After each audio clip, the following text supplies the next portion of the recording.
ஹாய்ங்க. அருமையான பாவக்காய வச்சு கொஞ்சம் கூட கசப்பு இல்லாம சூப்பரா ஒரு புளிக்குழம்பு பண்ணியிருக்கேங்க. டேஸ்ட்டு செம்மையா இருக்குங்க. ஆனா சாதத்துக்கு ரொம்ப ஏற்றதுங்க. வாங்க எப்படி செய்யுதுன்னு வீடியோக்குள்ள போலாம். நான் வந்து ஃப்ரெஷ்ஷான பாவக்கா 3 எடுத்திருக்கேங்க. இது எங்க வீட்ல காய்ச்சது தான்.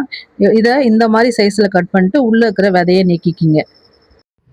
முதல்ல ஒரு வாணல் வச்சுக்கிங்க. இதில வந்து நான் ஒரு 2 ஸ்பூன் அளவு எண்ணெய் விட்டுருக்கேன். இது வந்து எதுக்குன்னா, இப்போ நம்ம அந்த பாவக்காயை கட் பண்ணி வச்சுருக்கோம் பார்த்தீங்களா, இந்த பாவக்காய்க்கு சும்மா ஒரு ஒரு அளவுக்கு நல்லா ஃப்ரை பண்ணிவிட்டு நம்ம வந்து புளிக்குழம்புல சேர்க்கும்போது சூப்பராக இருக்கும். கொஞ்சம் கூட கசப்பு தெரியாது. அதனால் இப்போ இந்த பாவக்காய் இப்போ எண்ணெய் சூடாயிடுச்சு. இதில் இந்த பாவக்காயை சேர்த்துக்கோங்க. சேர்த்துட்டு கொஞ்சம் நல்லா ஃப்ரை பண்ணுங்கள். ரொம்பவும் அப்படியே இல்லாமல் நம்ம ஆல்ரெடி திரும்பவும் ஃப்ரை பண்ணிட்டு அந்த குழம்புல தான் சேர்க்க போகிறோம். கொஞ்சம் சேர்க்கும்போது இந்த மாதிரி நல்லா ஃப்ரை பண்ணிவிட்டு அப்புறம் நம்ம குழம்புல சேர்க்கும்போது பசங்க விரும்பி சாப்பிடுவாங்க. இப்போ இருக்கிற காலகட்டத்தில் யாரும் பாவக்காய் அதிகமாக சாப்பாட்டுலேயும் சரி எதுலேயுமே சேர்த்துக்க மாட்டேங்கிறாங்க. ஏன்னா இது ரொம்ப கசப்புன்னு சொல்லிட்டு. ஆனால் இது வந்து ரொம்ப நல்லது. ஆனால் இந்த மாதிரி நீங்கள் வந்து ஃப்ரை பண்ணிவிட்டு அப்புறம் வந்து நீங்கள் குழம்பு வச்சு கொடுக்கும்போது ரொம்பவும் நல்லாயிருக்கும். கொஞ்சம் கூட கசப்பு தன்மை இருக்காது. நல்லாயிருக்கும் சாப்பிட்றதுக்கு. பசங்களும் விரும்பி எடுத்து சாப்பிடுவாங்க. சாப்பிட்லன்னா ஒரு புடி சாதம் போட்டு ஊட்டி விட்ருங்க இந்த மாதிரி குழம்புலாம் பண்ணும்போது. இது என்னோடய டிப்ஸு சொல்கிறேன்.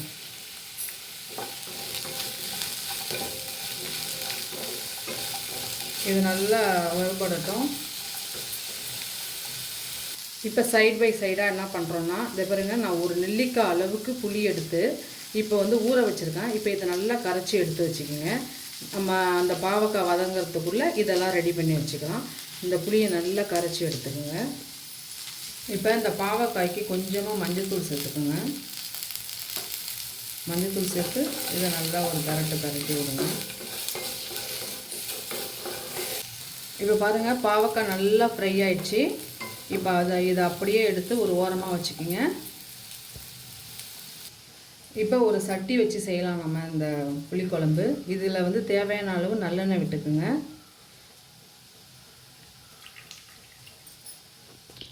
இப்போ எண்ணெய் நல்லா காஞ்சிடுச்சு.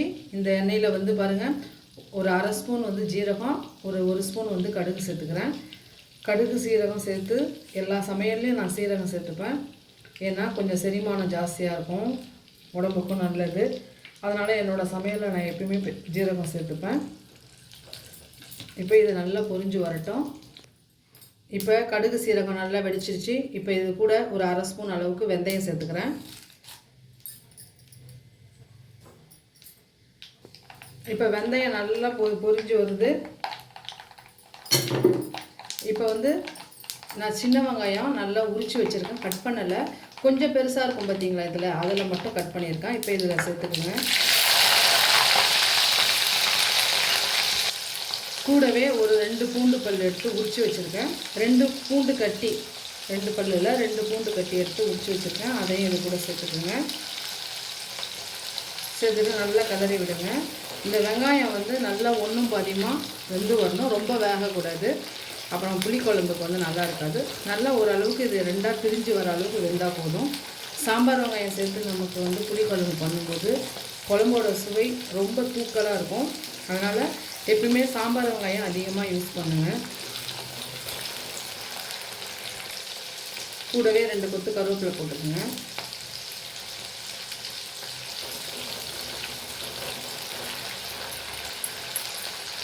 இப்போ வெங்காயம் நல்லா வதங்கிடுச்சு.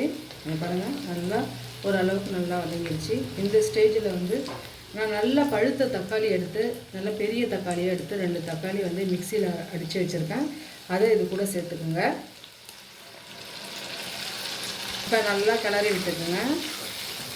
இந்த தக்காளியோட பச்சை ஸ்மெல் போகிற வரைக்கும் இதை நல்லா சுண்டி வரட்டுங்க. தக்காளி நல்லா வெந்து இந்த வெங்காயமும் தக்காளியும் சேர்ந்து நல்லா சுண்டி வர வரைக்கும் இது நல்லா வேகட்டுங்க. மேலே தெரிக்கும், ஏதாவது ஒரு மூடி போட்டுக்குங்க. ஏன்னா தக்காளி அரைச்சி சேர்க்கும்போது கண்டிப்பாக தெரிக்காமல் இருக்காது. ஒரு மூடி போட்டுக்குங்க, அது வேகிற வரைக்கும்.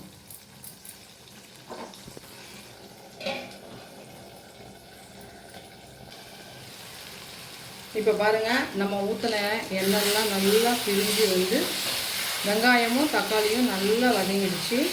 இந்த ஸ்டேஜில் நான் வந்து 2 ஸ்பூன் அளவு குழம்பு மிளகாய் பொடி எடுத்துருக்கேன். இதை சேர்த்துக்குங்க.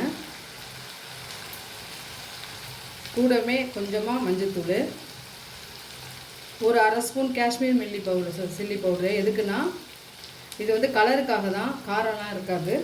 இதெல்லாம் வீட்டிலே நான் ரெடி பண்ண மிளகாய் பொடிங்க தான்.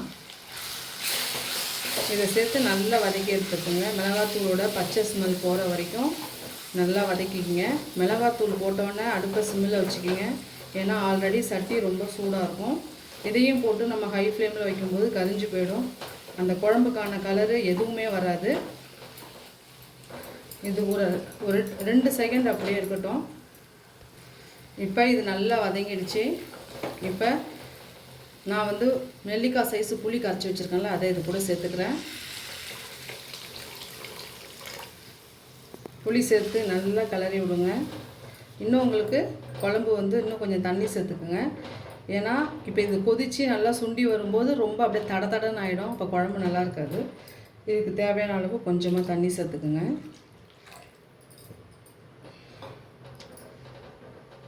இப்போ இந்த குழம்புக்கு தேவையான கல் உப்பு சேர்த்துக்குங்க.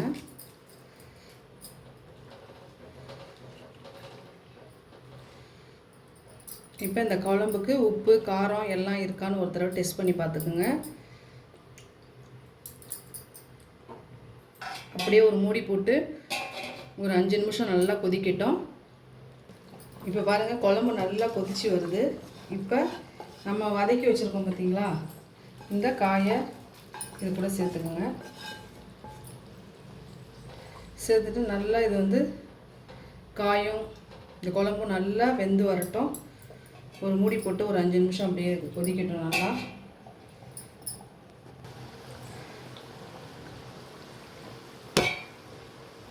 பாருங்கள், குழம்பு நல்லா சூப்பராக நம்ம எண்ணெய் ஊற்றின எண்ணெய்லாம் பிரிஞ்சு சூப்பராக வந்திருக்கு. இருந்தாலும் குழம்பு இன்னும் ஒரு 5 நிமிஷம் நல்லா கொதிக்கணும். இப்போ வந்து இந்த ஸ்டேஜில் என்ன பண்ணணும், நான் கொஞ்சமாக வந்து வெல்லம் சேர்த்துக்கிறேன். இது ஆப்ஷனல் தான். எனக்கு வந்து இந்த புளிப்பு கசப்பு கொஞ்சமாக இனிப்பு அப்படி இருக்கும்போது இந்த குழம்போட சுவை வந்து ரொம்ப தூக்குதலாக சூப்பராக இருக்கும். எப்பவுமே புளிக்குழம்பு புளி ரசம் இதெல்லாம் செய்யும்போது கொஞ்சமாக வெல்லம் சேர்த்து நீங்கள் செஞ்சீங்கன்னா அதோட சுவை வந்து இன்னும் கூட்டி கொடுக்கும். அதனால் நீங்கள் எப்பயுமே இதை செஞ்சு பாருங்கள். செஞ்சு பார்த்துட்டு பிடிக்கலன்னா இனிமேல் நம்ம திரும்பவும் பண்ணாதீங்க. இது எனக்கு பிடிச்சிருக்கும், அதனால் நான் இதை சேர்த்துக்கிறேன். இது மாதிரி சேர்த்து இன்னும் ஒரு 5 நிமிஷம் நல்லா கொதிக்க விடுங்க. சூப்பராக இருக்கும். பாவக்காய் வந்து ரொம்ப உடம்புக்கு நல்லது. குழந்தைங்க வந்து சாப்பிட மாட்டாங்க தான். ஆனால் இந்த மாதிரி நம்ம குழம்பு பண்ணி சாதம் போட்டு செஞ்சு கொடுக்கும்போது சூப்பராக சாப்பிடுவாங்க. சுகர் பேஷண்ட்லாம் இதை வந்து இந்த மாதிரி நம்ம எடுத்துக்கலாம். ரொம்பவும் நல்லது. பாவக்காய் தினமும் நம்ம சாப்பிடும்போது நம்ம உடம்புல இருக்கிற நச்சுத்தன்மைலாம் சரியாக போயிடும். அதிகமாக நச்சுத்தன்மை நம்ம உடம்புல சேராது. கூடுமான வரைக்கும் பாவக்காவை சாப்பிடுங்க. இது ஒரு 5 நிமிஷம் இன்னும் கொதிக்கட்டும்.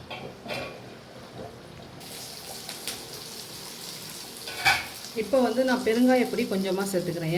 ஏன் பெருங்காயப்பொடி லாஸ்ட்டாக சேர்க்குறேன்னா அப்போ தான் வந்து பெருங்காயம் லாஸ்ட்டாக சேர்த்து இறக்கும்போது தான் சூப்பராக இருக்கும், சுவையாகவும் இருக்கும். இப்போ இதில் நான் கொஞ்சமாக பெருங்காயப்பொடி சேர்த்துக்கிறேன். எப்பயுமே எல்லா குழம்பும் செஞ்சுட்டு கடைசியில் பெருங்காயப்பொடி சேருங்க. அப்போ தான் வந்து நல்லாயிருக்கும். பாருங்கள், காயெல்லாம் எப்படி இருக்குது பார்த்தீங்களா? தேன் மாதிரி இருக்குங்க சாதத்துக்கு சாப்பிடும்போது. இன்னும் ஒரு 5 நிமிஷம் கொதிக்கிட்டோம். இப்போ நம்மளோட குழம்பு ரெடி ஆயிடுச்சு. அவ்வளோதான். இப்போ இது மேலே கொஞ்சமாக கருவேப்பிலை இலைகள் தூவிக்கிங்க. ஒரு வாசமாக இருக்கும் நல்லா ஃப்ரெஷ் கருவேப்பிலை சேர்க்கும்போது. பாருங்கள், நல்லா குழம்பு எல்லாம் சுண்டி மசாலாலாம் சுண்டி குழம்பு தேன் மாதிரி இருக்குங்க. இந்த வீடியோ உங்களுக்கு பிடிச்சிருந்தா லைக் பண்ணுங்கள். உங்கள் ரிலேட்டிவ்க்கெலாம் கொஞ்சம் ஷேர் பண்ணி விடுங்க. இந்த மாதிரி சுவையோடு சமைச்சு சாப்பிட்டு பார்த்துட்டு என்னோடய கமெண்ட் பாக்ஸில் சொல்லுங்கள் எப்படி இருக்குன்ட்டு. மீண்டும் ஒரு நல்ல வீடியோவோட சந்திக்கிறேன். நன்றி, வணக்கம்.